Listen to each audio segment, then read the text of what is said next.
मैले साइन्स पढ्नुको मुख्य उद्देश्य मध्ये एउटा यो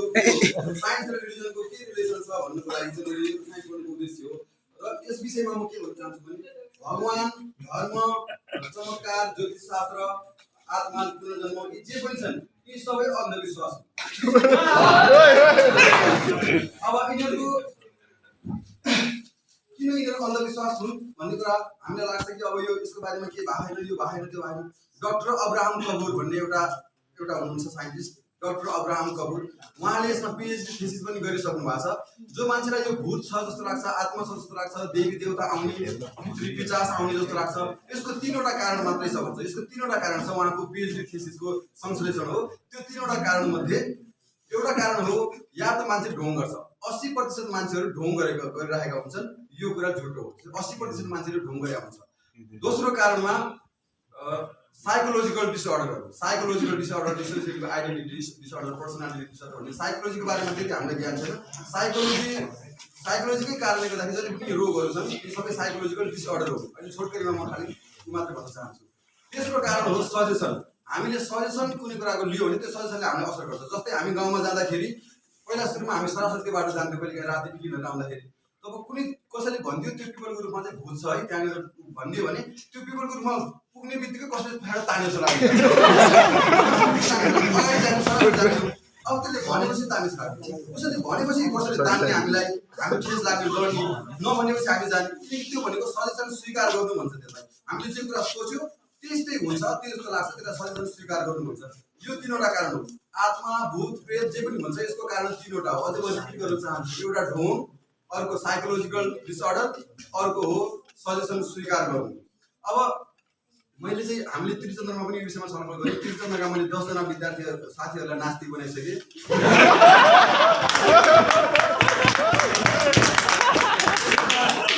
मेरो घरमा पनि 5 जना नास्तिक बनाइसकेँ मम्मी बुवा भाइ यो देशको नेपालको सबैभन्दा प्रमुख समस्या नेपालको विकसित नहुनु समाजको यसलाई छोड्दै म पनि अहिले यो भगवान गड नभएको भए म यहाँ तपाईँहरूसँग हुन्थेन म इलन मस्कसँग मिलेर मङ्गलमा कसरी जाने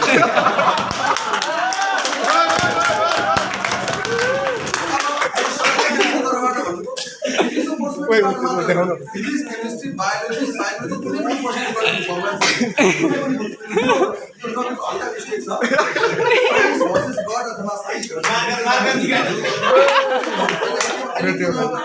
फिजिक्सको पर्सपेक्टिभबाट चाहिँ भगवान छ तर फिजिक्सको पर्सपेक्टिभबाट कसरी छ भन्ने कुरा पनि भन्छ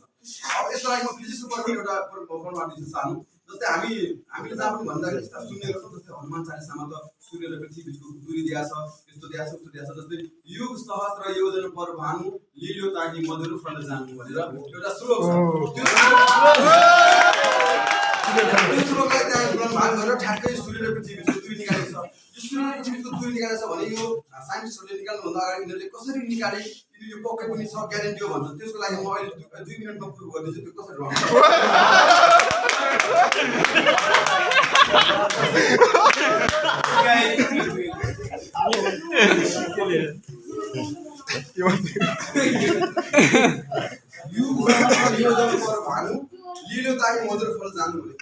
हनुमानले चाहिँ यति टाढा यति युग यति सहस्र यति योजन गएर त्यति टाढा गयो हनुमानले गएर सूर्य निल्यो भन्छ नि त हनुमानले सूर्यलाई निल्यो अरे हनुमानले यत्रो हनुमानले त्यो सूर्यलाई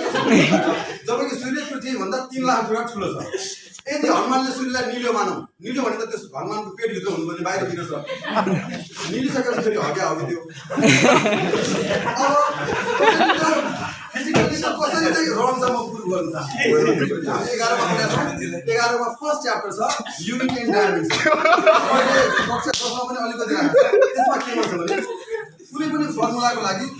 फर्मुला करेक्ट हुनको लागि त्यसको राइट ह्यान्ड साइड र एलएचएस र के भन्छ दुवैका डाइमेन्सनहरु इक्वल हुनुपर्छ यदि त्यो इक्वल छैन भने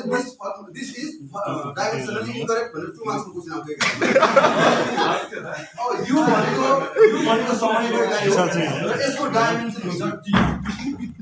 डाइमेन्सन सहस्त्र भनेको संस्कृतमा 1000 हो 1000 डाइमेन्सनलेस क्वान्टिटी यसको डाइमेन्सन छैन योजन भनेको दूरी यति किलोमिटर यसको डाइमेन्सन हुन्छ लेन्थ या क्यापिटल र यो तीनवटा ग्रहण गरेपछि सूर्य र पृथ्वी बिचको दूरी आउँछ भनेर दूरीको डाइमेन्सन हुन्छ L लेन्थ अब यतातिर यसलाई यहाँ मास लेन्थ टाइमको रूपमा हामी देखाउँछौँ 11 मा म पढाउँछु तिमीलाई आउन होला 0 10 to the power 1 10 to the power 1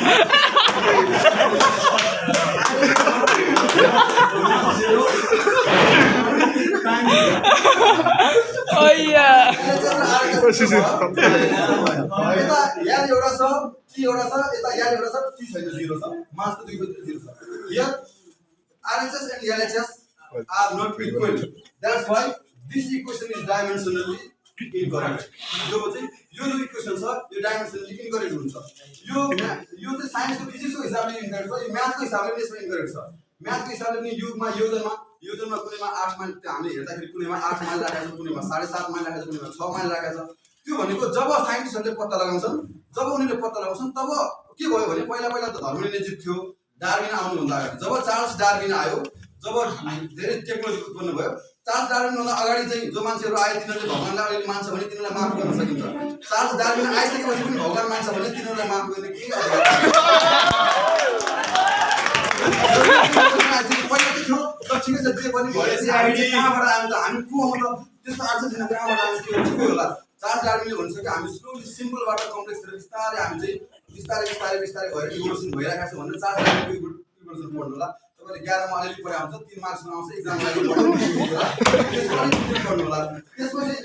Charles Darwin भन्ने चाहिँ गलत हुन्छ त्यसैले कुनै पनि तरिकाले यो गलत छ मैले आज खाली छोटकरी मात्र भने र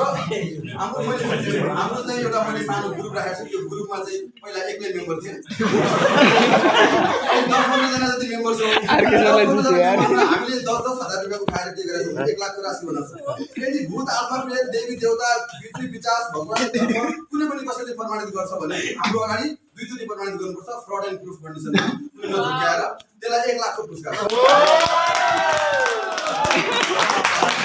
त्यति भन्दै म अहिले खाली यो टेलर मात्रै हो कसले भन्नुहुन्छ क्रिटिकल थिंकिङ भनेको लजिकल थिंकिङ हो एउटा साइन्टिफिक टेम्परामेन्ट भन्ने नयाँ शब्द हुन्छ साइन्टिफिक टेम्परामेन्ट भन्ने नयाँ शब्द चाहिँ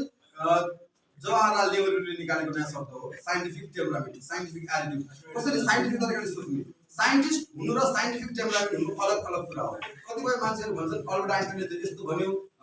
स्टिफन हकिङले त यस्तो भन्यो साइन्स भनेको कसले के भन्यो होइन स्टिफन हकिङले जे भने पनि यदि तपाईले प्रुफ गर्नुभयो भने तपाई स्टिफन हकिङ भन्दा ठुलो हो कसले के भन्यो त्यो सही हुँदैन कसले के प्रमाणित गर्यो त्यो चाहिँ साइन्स हो त्यसैले स्टिफन हकिङले यो भन्यो त्यो भन्यो उनीहरु मरिसक्यो न त भेट हुनु मेरो चाहिँ लास्टमा के भन्न चाहन्छु 1 लाख रुपैयाँको पुरस्कार छ यो फेरि धेरै इम्पोर्टेन्ट कुरा हो मेरो म जीवनमै मैले यसमा पढे मैले 10 वर्ष किनकि सबैभन्दा बढी देवी देवता र पितृ यो देवी मन्दिरहरु बढी मै भए अनि मैले यसमा धेरै जानु पनि पर्यो पछि त्यसकारणले पनि मलाई बढी चासो भयो त्यसैले म जति देवी देवताको र मन्दिरमा उहाँलाई तपाईहरु जानु भएको छैन होला त्यसैले यो सबै व्यापार हुन् राजनीतिज्ञहरूले मान्छेलाई उल्लु बनाउने काम हो नेपालको आईक्यू 200 देशमा 199 नम्बरमा छ 199 किनकि नेपालीहरुको क्रिटिकल थिंकिङ छैन लजिकल थिंकिङ छैन त्यसकारणले 199 मा पर्छ नेपाल भन्दा पछाडि पाकिस्तानले के गर्छ त्यो एकदमै धर्मको कारणले झगडा गर्छ त्यसैले अहिले मोदीले नरेन्द्र मोदीले त्यहाँ धर्मकै एजेन्डा केही छैन अनि धर्मका कारणले हिन्दू र मुसलमानलाई लडाएर आफू भोट जित्न खोजिरहेको छ त्यो कारणले उनले त्यहाँबाट पैसा लगाएर नेपालीमा पनि पैसा लगाएर ट्रक अस्ति भर्खर 25 करोड त्यो कारणले मान्छेहरु के लागिरहेको म कहिलेकाहीँ युट्युबहरुमा त्यहाँ साइन्स तिनीहरुले कुरा गरिरहेका हुन्छन् तिनीहरुलाई मेरो च्यालेन्ज छ हाम्रो एकजना सरहरु पनि जानु भएको थियो सरले पनि त्यही यो के ज्योतिष शास्त्रको बारेमा क्वेशन गर्दै ज्योतिष शास्त्र साइन्स हो कि स्युडो साइन्स हो भनेर उहाँले साइन्स हो कि स्युडो साइन्स हो त्यो भन्न सक्नु भयो उहाँले भन्नुभयो साइन्स पनि हो स्युडो साइन्स पनि होइन साइन्स पनि होइन स्युडो साइन्स पनि होइन के हो त 1 लाख रुपैयाँ पुरस्कार छ त्यसपछि हाम्रो एकजना सरसँग पनि छ सरले के भन्नुभयो भने ज्योतिष शास्त्र सही हो किनभने हाम्रो जो 9 वटा ग्रह छ ती 9 वटा ग्रह त पहिला नै पत्ता लगाइसकेका छौं हाम्रो शास्त्रमा भन्नु अनि ती 9 वटा ग्रहहरु के हुन् भन्दाखेरि म त्यति बिर्सेन तर सूर्य पृथ्वी सूर्य चन्द्रमा राहु केतु बृहस्पति शनि बुध यो गरेर 9 वटा अब यसमा यो सूर्य त ग्रह होइन तारा हो चन्द्रमा पनि ग्रह होइन उपग्रह हो अब सरले हामीलाई थर्ड इयरमा चाहिँ सन इज अ स्टार भनेर न्युक्लियर फ्युजन रिएक्सन पढाउनु भयो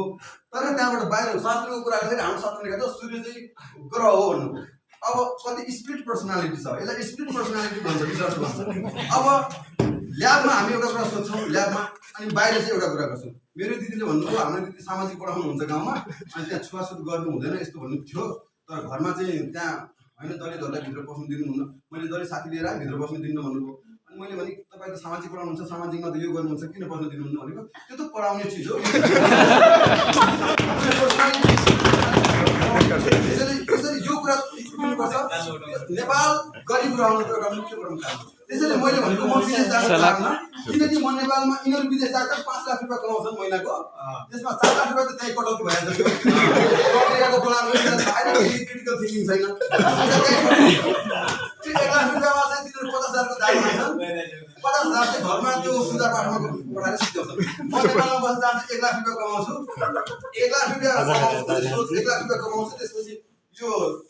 यतातिर मेरो के खर्चै हुँदैन, त्यसमा के खर्च हुँदैन, नेपालीहरूको खर्च। त्यसले गरिबीलाई माथि उठ्नै दिँदैन, गरिबीलाई माथि उठ्न नदिनुको कारण यो धर्म हो। अब मैले बनाउँछु दारू सारू के खान्न, दारू खाइ पैसाको खर्च होइन, दारू खाइ बिरामी पनि हुन्न, स्वास्थ्य गर्छु, जिम गर्छु, साथीले जिम सिकाउँछ।